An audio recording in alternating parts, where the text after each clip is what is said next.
Today we're doing confidence intervals for variance and standard deviation.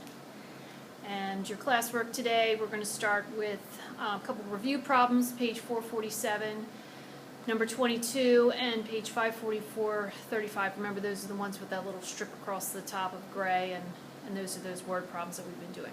So we're going to start today with doing the notes on confidence intervals for variance and standard deviation. Similar to confidence intervals for means and for proportions, in that we are interested in estimating the confidence interval, or excuse me, we're interested in estimating the population variance and standard deviation.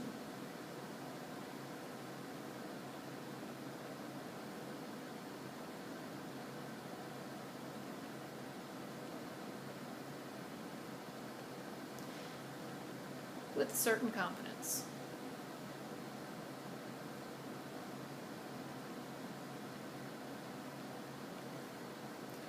All right, so the first thing we need to know is there's a different name for all of this. We have a different table as well.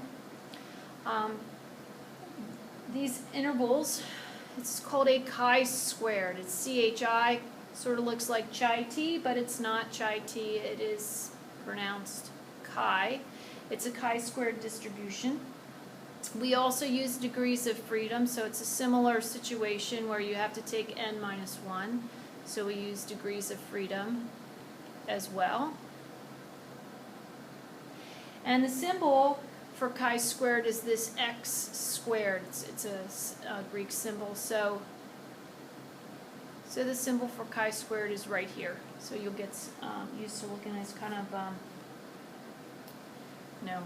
little bit italicized there.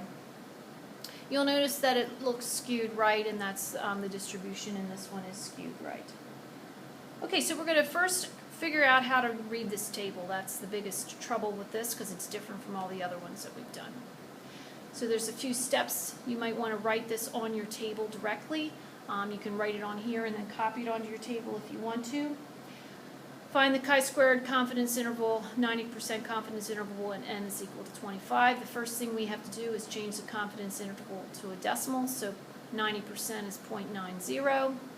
We have two areas that we have to find. First, we have to find the area on the right. So the area on the right is 1 minus the confidence interval, or 1 minus the 0.9 divided by 2.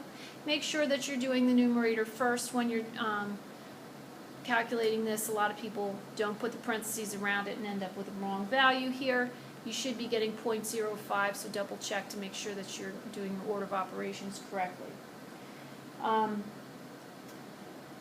So in addition, we have to find the area on the left, so we're going to take 1 minus the area on the right, which is 1 minus 0.05, and that is 0.95. We mentioned above that we have to get the degrees of freedom, so we do need to get the DF on this. The degrees of freedom is 25 minus 1, which is 24. So the next thing I'm going to do is I'm going to go to my chart, and I'm going to find these two values. I'm going to circle them on my chart for right now. You don't want to make a habit of circling them all, but we're going to identify those in the chart, and then we're going to write them on here. So let's go over to our chart. Notice the one on the right is going to be 0.05. The one on the left is going to be 0.95. So in this case, I've got lots of little numbers here. You'll notice it gets a little bit tricky at identifying those. But the 0.95 is located right here. This is the one on the left. And the one on the right is the 0.05. And you should notice that they're symmetric. Okay, so there's 1, 2, 3, 4, 5, 6, 7, 8, 9, 10 of them. And so this is the center of it, and they should be located symmetrically in association with one another. Unlike the previous charts where we only looked up one value, we actually have to look up two values because we're not doing a plus or minus for the error in this case. We actually have to put two values into the formula. The next thing we're going to do is we're going to go down to the 24. So at the 24, I'm going to identify right here. So I'll go across at my 24. I'll put a little line under it there. And I needed to go down to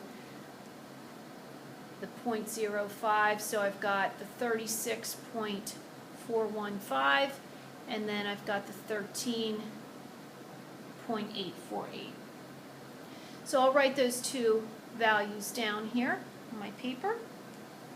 So my chi-squared right is 36.415 and 13.848.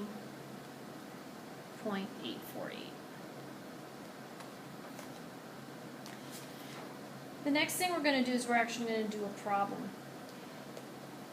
In order to do the problem, you need to be able to notice that these are the formulas that we're using, not errors this time, plus or minus. We've got this formula where we've got sample variance that's located in the formula, and this is for this population variance. If we take the square root of everything, we end up getting the interval for the standard deviation, which is the most common one, but sometimes you do get the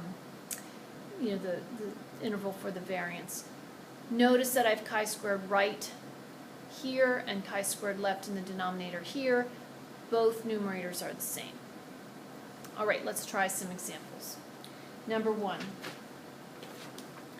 Find the 95% confidence interval for the variance and standard deviation of nicotine content of cigarettes manufactured if a sample of 20 cigarettes has a standard deviation of 1.6 milligrams.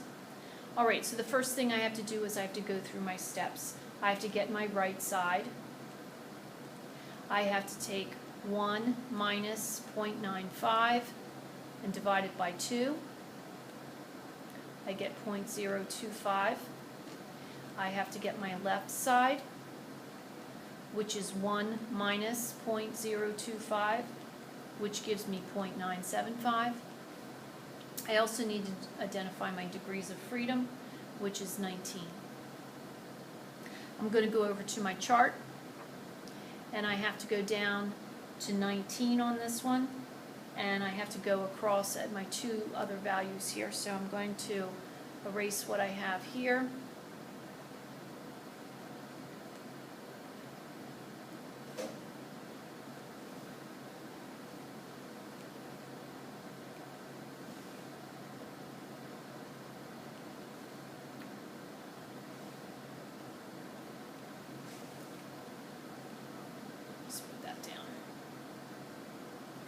Alright, so since it's 0.025, so it's this column here, and the 0.975, which is this column, I go across at 19, and I get 8.907, and I get 32.852.